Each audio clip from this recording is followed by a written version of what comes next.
새해 첫 주일 예배 나오신 새물교회 모든 우리 교우 여러분들을 진심으로 축복합니다. 2022년도 여러분 늘 승리하시고 그리스도 예수 안에서 은혜와 평강으로 사시게 되기를 간절히 축복합니다. 비유컨대 우리가 살다 보면 사막을 건널 때가 있을 겁니다. 비유입니다.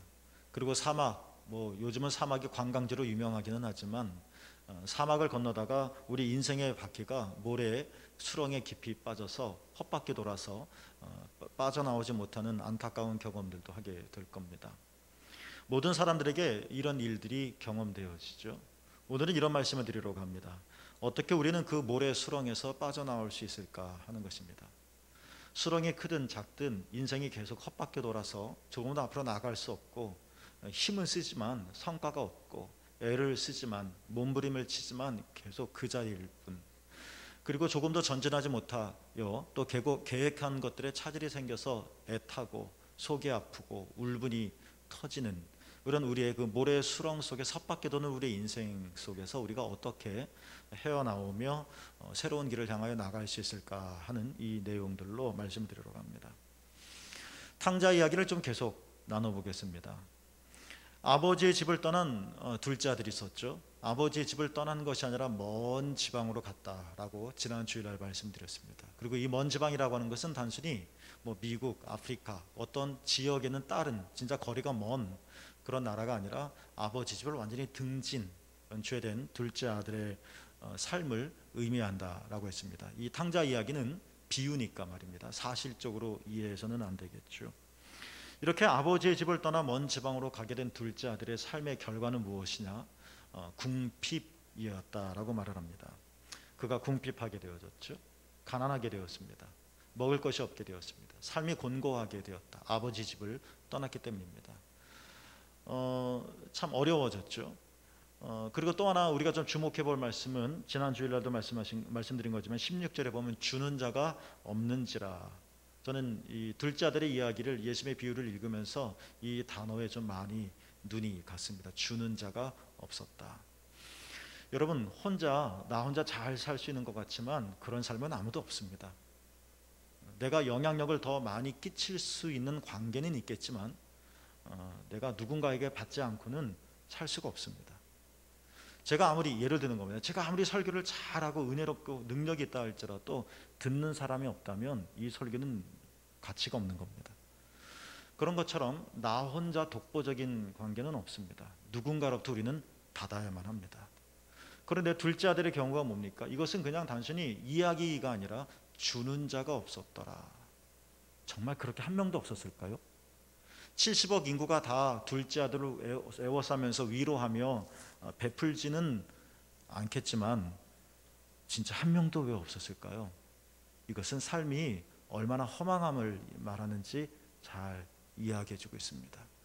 주는 자가 아무도 없다. 돼지가 먹는 쥐엄 열매도 아무리 무가치한 하찮은 열매도 음식도 주는 자가 없다. 이것은 음식덩이, 빵덩이가 문제가 아니라 어느 누구도 이 둘째 아들에게 사랑도 베풀지 않았고, 사랑은 뭡니까? 관심도 없었다는 겁니다.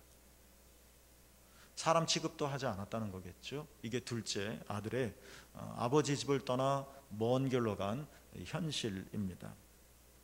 그러니까 그는 삶이 궁핍해지고 궁색해지고 또 신체적으로도 약해졌겠죠.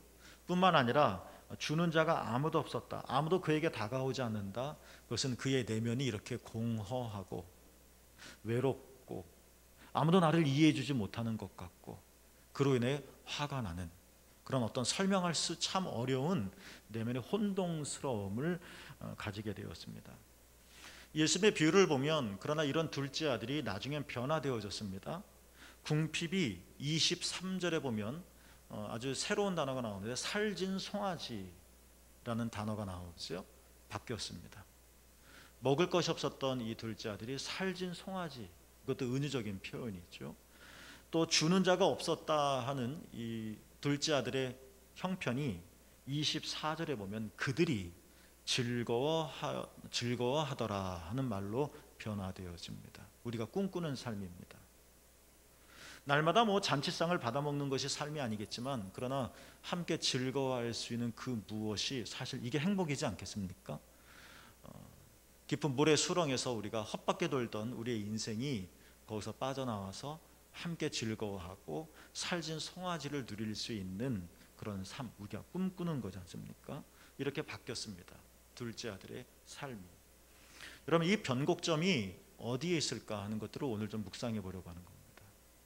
우리가 다 이렇게 살진 송아지를 원하고 그들이 즐거워하더라, 이거 우리의 꿈이며 기도 제목이잖아요. 이 변곡점이, 나락으로 떨어지던 둘째 아들의 삶이 어떻게 이 반전이 일어난 이 변곡점이 어디였을까 하는 것입니다. 저는 이 변곡점을 오늘 본문에서 찾는 겁니다. 17절 오늘 본문인데 이런 말씀이 나오잖아요. 이에 스스로 돌이켜입니다. 이 말씀을 함께 좀 묵상해 보려고 합니다. 스스로 돌이켰다 하는 말이 의미가 무엇일까? 두 가지를 좀 말씀을 드리려고 합니다.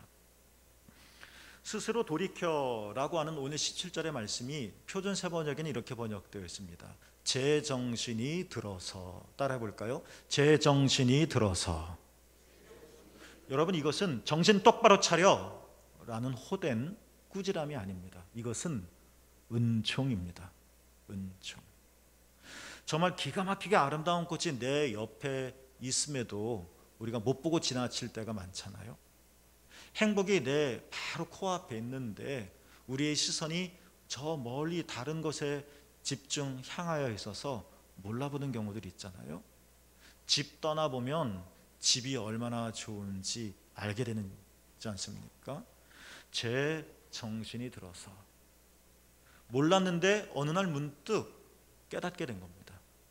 전혀 생각하지 못했는데 어느 날 문득 알게 된 겁니다. 정신이 든 겁니다. 번쩍 든 겁니다. 이것을 동양에서는 깨달았을 각자 써서 각한다라고 말을 하죠. 이거 하나님의 은총입니다. 모든 것을 잃어버렸습니다. 둘째 아들 하나도 없었습니다. 아버지 집에서 나올 땐 뭐 주렁주렁 달린 것도 많았고 가진 것이 많으니까 자신감도 있었겠고 그러니까 폼도 났겠고 그러나 다 빼앗겼습니다. 주머니에 있는 것만 뺏긴 거 아니라 내면에 있는 이 평온도 다 빼앗겼습니다.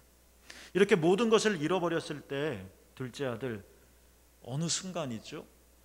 아버지의 사랑이 얼마나 귀한 것인지 아버지의 집이 얼마나 안락한 곳인지 제 정신이 들어서 깨달았다 하는 것입니다. 깨닫는 것, 여러분 이것도 하나님의 은혜입니다. 매를 들어도 깨닫지 못하는 사람이 있습니다. 욕을 먹어도 깨닫지 못하는 사람이 있습니다. 깊이 병들었는데도 알지 못하는 사람들이 있습니다. 근데 어떤 사람들은 혀를 깨물어도 깨닫는 자가 있습니다. 어떤 사람은 잠깐 눈에 뭐가 들어간 것을 통해서도 깨닫는 자가 있습니다. 그렇구나. 그 고집을 버리고 하나님 앞에 부드러운 마음으로 나가는 이 깨달음이 있다는 것입니다. 스스로 돌이켜 제정신이 들어서 이건 정말 감격스러운 하나님의 은총입니다. 참으로 여러분, 신앙은 내가 뭔가를 헤쳐나가는 것이 아니죠. 주께서 우리에게 은혜를 베풀어 주시는 겁니다. 그래서 내가 몰랐던 것들이 보이게 되는 겁니다. 하갈의 눈에 샘이 보이게 하셨었던 것처럼 말이죠. 우리가 듣지 못했던 것들을 어느 순간에 듣게 되는 겁니다. 아무리 봐도 몰랐던 것들이 어느 순간에 보이는 겁니다. 이게 은총이죠. 스스로 돌이켜. 성경에 나오는 수많은 위인들이 있습니다. 이들에게 몇 가지 공통점들이 있습니다. 제가 두 사람만 예를 들어 볼 텐데 이들의 공통점은 뭐냐면 성경의 위인들의 공통점은 정말 완벽하고 그래서 잘못이라고는 전혀 찾을 수 없는 모범적이고 이런 신앙인이 결코 아니었다는 것입니다. 아브라함은 어떻습니까? 믿음의 조상이라고 말을 합니다. 저 멀리 갈대아 우르에서 하나님의 말씀을 듣고 가나안까지 온 정말 도전적인 믿음의 사람이었습니다. 존경합니다. 그러나 그 아브라함도 완벽하지는 않았습니다.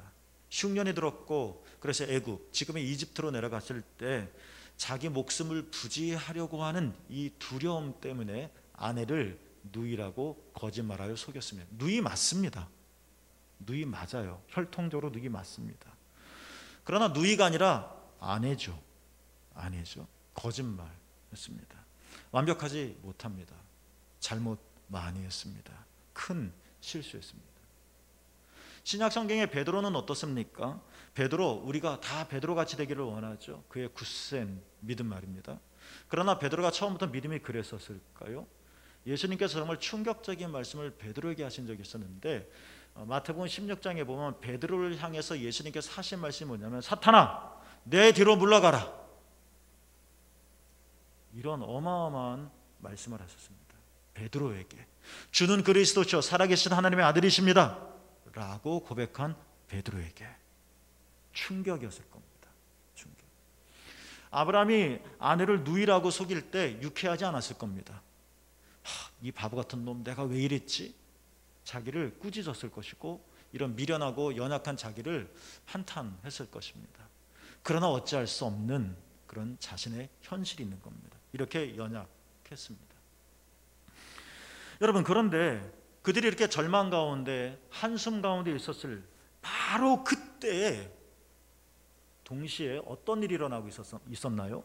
아브라함의 경우에 보면 거짓말을 하면서 어쩔 수 없이 속이면서 어쩔 수 없이 두려워서 누이라고 말하면서 그런 나를 미워하면서 후회하면서,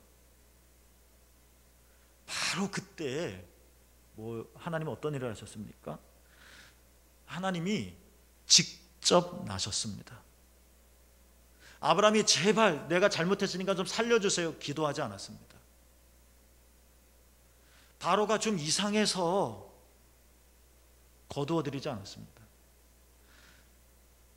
바로는 사라를 취하려고 했고, 아브라함은 바로 품으로 가는 사라를 보며 안절부절했고, 어느 누구도 손길을 내밀지 못한 그때에 하나님이 직접 나서서 아브라함이 거짓말로 초래했었던 이 참 난감한 상황을 직접 해결해 주셨습니다.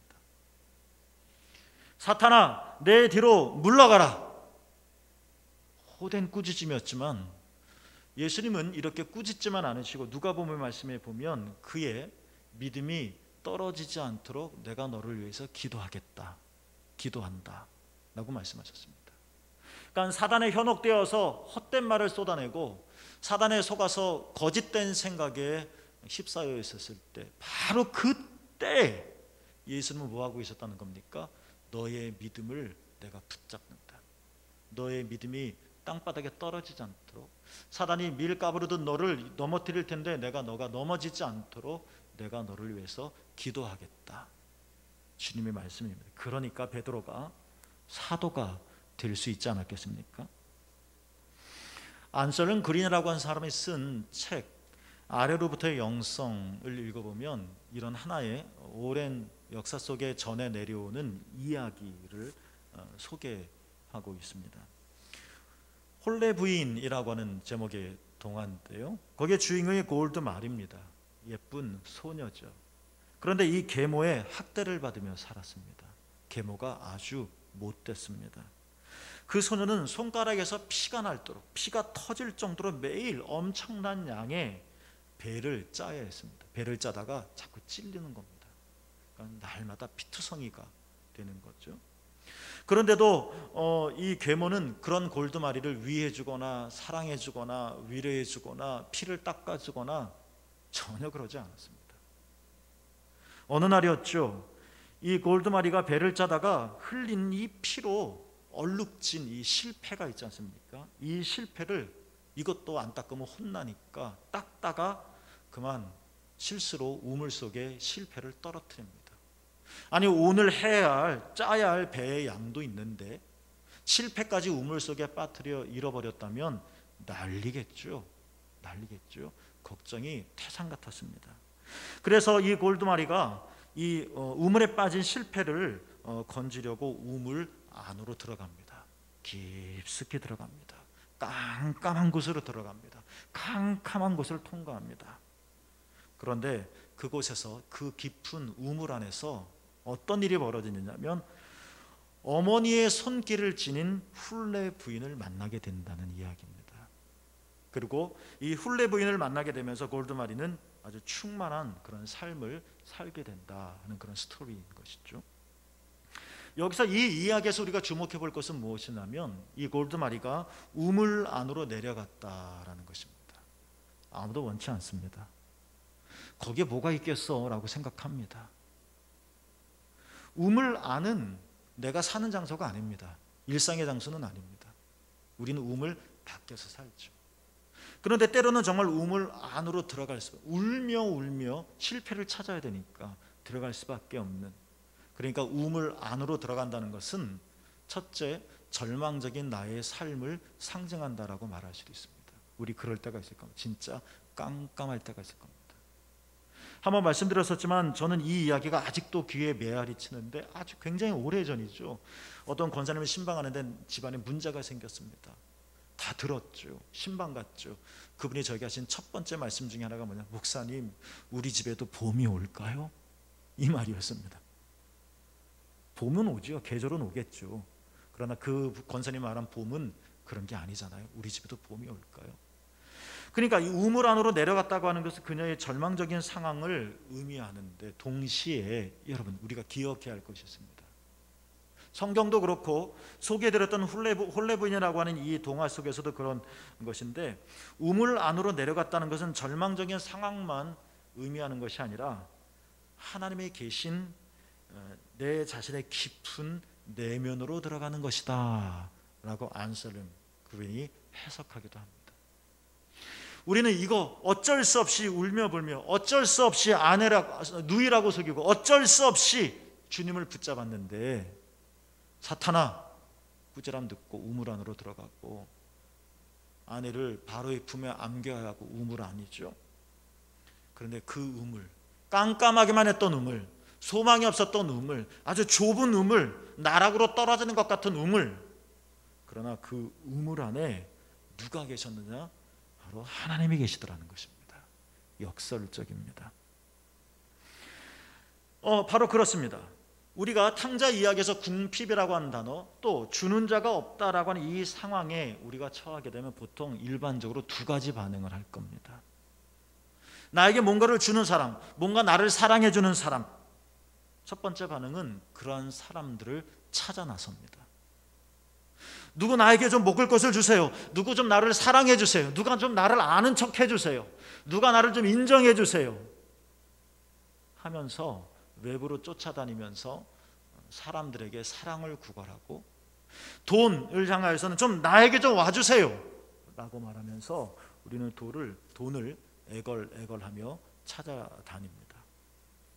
그러나 여러분, 그런다고 해서 사랑이 우리에게 다가오고 그렇게 한다고 해서 돈이 우리의 소유가 되는 것은 아닙니다. 둘째 반응은 뭐냐? 타인에게 비난을 쏟아붓는 겁니다. 내가 절망과 궁핍과 주는 자가 없는 상황에 처할 경우 말입니다. 거봐, 내가 뭐라고 그랬어? 세상에 믿을 놈 하나도 없다고 그랬잖아. 자식도 소용없고 친구도 필요 없어. 심지어 우린 이렇게 말할 때도 있습니다. 교회도 필요 없어. 교우들도 필요 없어. 나를 안 알아줘. 궁핍할 때, 주는 자가 하나도 없을 때, 이것들을 경험할 때 믿을 놈 하나도 없어. 탓합니다. 시대를 잘못 태어났다고 탓합니다. 저 사람이 못됐다고 탓합니다. 억울하다고 원망합니다. 이해합니다. 그러나 그럴수록 우리들에게 다가오는 것은 더욱 외톨이가 되어지는 것뿐이라는 겁니다. 억울하지만, 화가 나지만 그건 방법이 아닙니다. 그거는 올바른 해결 방식이 아닌 것입니다. 여러분, 탕자가 정말 궁핍으로 빠져들고 주는 자가 없는 막막한 상황에 있었을 때, 그리고 골드마리가 피투성이가 된 채 또 빨간색으로 피로 물든 실패를 우물 속으로 빠뜨렸을 때, 그가 우물 안으로 깊숙이 들어가서 그 존재 안으로 들어가서 홀레부인을 만났었던 것처럼, 그리고 둘째 아들이 스스로 돌이켜 제정신이 들어 라고 하는 하나님의 은총의 시간을 경험하게 되었었던 것처럼, 우리가 그런 상황에 들을 때 여러분 기억해야 할 것이 있습니다. 막다른 골목 기억해야 합니다. 내 이름을 잊는다 할지라도 이것은 잊어서는 안 되는 것인데, 막다른 골목, 그곳에 바로 하나님의 은총이 있다는 것입니다. 여러분, 이것을 마음 깊이 새기시기를 축복합니다. 여러분, 우리의 삶에 하나님이 늘 언제나 계십니다. 여러분의 인생의 끝자락에 하나님이 언제나 그곳에 함께 하십니다. 내 삶의 깊고 깜깜한 우물 안에 하나님이 계십니다. 그러니까 우리가 그러한 상황에 처했을 경우 여러분, 돌이켜 하나님께로 향하여 나가시를 축복합니다. 튕겨나가서 사람들이 왜 이래? 세상이 왜 이래? 라고 말하지 않고 내 내면의 우물 안으로 들어가서 저 사람은 왜 그래? 가 아니라 그래도 저 사람 안 바뀝니다. 내 우물 안으로 들어가서 왜 나에게 주는 사람이 없어? 아무리 찾아도 그때뿐일 겁니다. 그때는 내 우물 안으로 들어가는 겁니다. 내 삶의 깊은 곳으로 들어가서 외연을 향하는 것이 아니라 내 내면에 계신 하나님을 찾으러 가는 것입니다. 거기에 하나님의 임재를 경험하게 되어질 것이고, 거기서 하나님을 만나게 되어지면 스스로 돌이켜 하나님의 은총이죠, 제정신이 들어. 그때부터 삶의 반전이 일어나고 모래수렁에서 헛발게 뒀던 내 인생이 빠져나와 하나님의 평강으로 나가게 되어질 것입니다. 자매께 여러분, 2022년 여러분 어떻게 살기를 원하십니까? 세상이 변화되어지기를 원하십니까? 세상은 변화되어질 것입니다. 그러나 내 기대만큼은 아닐 것입니다. 그때 우리는 내 기대만큼 이루어지지 않는 이 세상으로 인하여 속상하기도 하겠지만, 그때 우리가 해야 할 일은 뭐냐? 잠잠히 하나님이 계신 깊은 곳으로 나가시기를 축복합니다. 오래전 호세 예언자가 말했죠. 오라, 우리가 여호와께로 돌아가자. 이게 우리가 살 길인 것입니다. 2022년 여러분, 하나님께로 돌아가시는 여러분 모두가 되기를, 그 하나님을 만나시는 여러분 모두가 되기를 주님의 이름으로 축복합니다. 두 번째 의미입니다. 스스로 돌이켜. 19절 말씀을 읽어보면 참 묘합니다. 19절에는 스스로 돌이킨 탕자가 아버지 집에 가기 전에 혼자 생각하는 말입니다. 혼자 뇌까리는 말입니다. 자기가 저질러 놓은 이 일이 있으니까 아버지한테 내가 가면 이렇게 말해야지 라고 한 말입니다. 19절이. 그 말의 내용이 뭐냐면, 나는 아버지의 아들이라고 불릴 자격이 없다. 근데 난 아버지 집이 가고 싶다. 거긴 풍족한 것이 있으니까. 그래서 아들이라고 불릴 자격이 없으니 품꾼의 하나라도 삼아달라고 아버지한테 말해야지 라고 생각했다는 얘기입니다. 이게 19절의 내용입니다. 그런데 여러분, 이 짧은 시간에 여러분은 어떻게 느껴지실는지 모르겠지만, 집에 돌아가셔서라도 아니면 지금 말씀을, 설교를 들으시면서라도 19절 말씀을 한번 잘 묵상해 봅시다. 문장은 내가 아버지 아들이라 불릴 자격이 없어요. 맞죠? 품꾼의 하나라도 삼아 주십시오. 간절한 거죠. 문장은 이렇게 구성되어져 있지만 이 말에 내포되어져 있는 뭔가 더 중요한 의미, 그것이 느껴지지 않나요? 그것이 뭘까요? 아들이 말하는 겁니다. 스스로 돌이키고 나서 말하는 겁니다. 나는 아버지 아들이라고 불릴 자격이 없으니 품꾼의 하나라도 삼아 주십시오 라고 내가 아버지한테 말해야지. 이 말에는 미우나 고우나 틀림없이 나는 아버지의 아들이다 하는 사실이 근저에 깔려져 있다는 것입니다. 그렇습니다. 여러분, 둘째 아들이 무엇을 잃어버렸든지, 아버지의 재산을 탕진했든지, 가정의 품위를 떨어뜨렸든지, 아니면 무엇을 했든지, 방탕하게 살았든지, 화랑방탕하게 살았든지, 정말 못되게 살았든지, 무슨 생각을 했든지 상관없이 19절 말씀을 우리가 잘 묵상해 보면 아버지는 둘째 아들을 늘 아들로 여기고 있었다는 것입니다. 이게 중요하다는 것입니다. 요한복음 13장에 보면 기가 막힌 말씀이 하나 나옵니다. 예수님이 제자들과 마지막 밤을 보내실 때였습니다. 예수님이 제자들에게 말씀하셨습니다. 함께 읽어볼까요? 13장 이렇게 시작합니다. 시작. 세상에 있는 자기 사람들을 사랑하시되 끝까지 사랑하시느니라. 예수님은 마지막 밤입니다. 다 알고 계셨습니다. 제자들을 가리켜 뭐라고 말씀하셨습니까? 너희들은 자기 사람, 내 사람이다. 그래서 끝까지 사랑한다 였습니다. 그러나 정말 예수님은 내 사람이라고 여기시고 그래서 내가 끝까지 사랑한다라고 말씀하셨건만 그 말을 들은 제자들은 어땠나요? 이후에, 이 말씀 이후에 유다는 예수님을 배반했습니다. 이 말씀이 있는 이후에 베드로는 예수님을 부인했습니다. 그런데 보세요. 유다도 배반하고 베드로도 부인했습니다. 그런데 유다는 자기 자신이 예수님의 아까 읽었던 요한복음 13장 1절 말씀처럼 자기 자신이 사랑받는 제자다는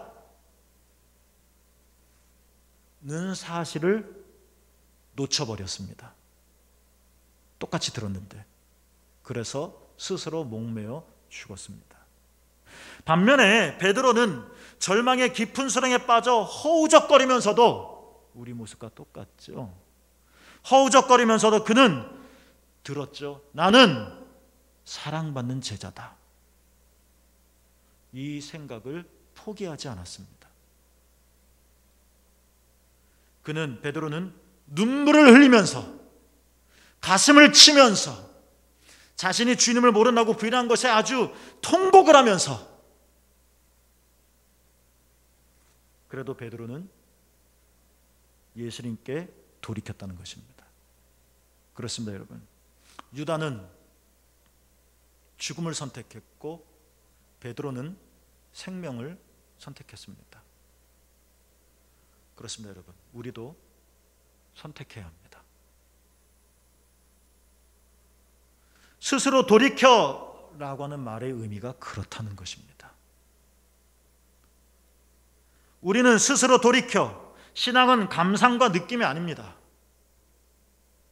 우리도 베드로처럼, 우리도 유다처럼, 아니 또 다른 어떤 사람처럼 그럴 수 있지만 스스로 돌이켜 라고 하는 이 말에는 하나님이 다 해주실 거예요 가 아니라 깨달았다면 선택하라는 것입니다. 파멸을 선택하는 것이 아니라 하나님을 선택하고 생명을 선택하라는 것입니다. 1년 365일이 이 선택의, 은총의 선택의 날들이 되기를 참으로 축복합니다. 저는 지금까지 목회하면서 두 번의 큰 어려움이 있습니다. 한두 번이 아니었겠죠. 첫 목회할 때가 첫 번째였습니다. 미자리 교회였습니다. 30 조금 안 될 나이였으니까 인생도 모르는데 목회를 어찌 알겠습니까? 열심히 했습니다. 그러나 열매가 없었습니다. 절망적이었습니다. 미자리 교회였으니 누군가의 도움을 받아야만 살 수 있었습니다. 지금껏 20여 년을 그렇게 살아온 적이 없었습니다. 누구한테 손을 내밀어야 살 수 있었습니다. 5년을. 미래도 불투명해 보였습니다. 가장 두려운 것은 이렇게 계속 살아야 하는 건가? 이렇게 계속 목회해야만 하는 건가? 제일 두렵게 만들었습니다. 그래서 부끄럽지만 목회를 그만둬야 되겠다. 나 이렇게 못 살겠다. 부모님 앞에 면목도 없고 형제들 앞에 부끄럽고 나 자신도 싫다 하면서 목회의 소명이 점점 약해지며 그만둬야 되겠다 하는 생각을 수없이 해왔습니다. 두 번째 제 인생의 큰 어려움은 아신 분은 아시겠지만 이전 교회에 있었던 일이었습니다. 엄격히 말하면 나 때문에 일어난 일이 아닌데 나는 고통을 받아야만 했습니다. 사람들에게 실망이 컸습니다. 장로님이 이 정도밖에 안 되나? 권사라는 사람이 이 정도인가? 신앙이 아닙니다. 인격이 이 정도밖에 안 되나? 아니, 상식적인 수준도 안 되나? 사람들을 믿을 수가 없었습니다. 목회 여정에 만약 이런 일이 또다시 일어난다면 저는 도저히 헤쳐나갈 자신과 용기가 없었습니다. 저는 주일 새벽에 꿈도 자주 꿨습니다. 그때 오늘은 교회 예배 없어요 라는 꿈을 많이 꿨습니다. 그만큼 주일이 무서웠습니다. 그런데 여러분, 그러한 제가 잘 살았다는 게 아니라 그러한 여러분, 지금 이곳에 여러분 앞에 서 있지 않습니까? 수없이 비껴나가려 했던 수없이 돌아가려고 했었던 그냥 멈춰버리려고 했었던 억울했던 힘들었던 근데 지금 여러분 앞에 이렇게 있지 않습니까? 그렇습니다. 하나님이 나를 끝까지 자기 사람으로 인정해 주시고 하나님이 나를 끝까지 사랑하셨기 때문에 그런 것입니다. 이 하나님의 끝까지의 사랑이 없었다면 지금의 나는, 여러분을 보시는 나는 없었을 것입니다. 바울도 이런 심정으로 오래전에 고백하지 않았었을까요? 고린도전서 15장 10절에 이렇게, 고린도전서 15장 10절에 말하죠. 내가 나 된 것은 하나님의 은혜로 된 것이다. 이 고백이 이런 것이 아니었을까요? 돌에 맞아 수십 번 죽을 듯하여 성 밖으로 내버려진 적도 있었고, 여러분, 하나님은 여러분을 하나님의 자녀로 인정하십니다. 하나님은 여러분을 끝까지 사랑하십니다. 스스로 돌이켜, 이 말은 내가 선택하겠다는 겁니다. 여러분의 유다의 선택이 아니라 베드로의 선택이 되기를 축복합니다. 내가 죽음이나 파멸이 아니라 생명을 선택하고 하나님을 선택할 수 있기를 바랍니다. 내가 죽음이 아니라 내가 정말 하나님의 은총 안으로 나아갈 수 있기를 원합니다. 하루하루의 삶이 이제 오늘이 며칠인가요? 이제 1월 시작한 이 첫 주일, 앞으로 우리에게 남은 360여일, 이 날들이 그냥 사는 날들이 아니라 날마다 은총을 선택하시는 날들이 되어지기를 바랍니다. 오래전 호세 예언자가 말했습니다. 오라 우리가 여호와께로 돌아가자. 선택하는 겁니다.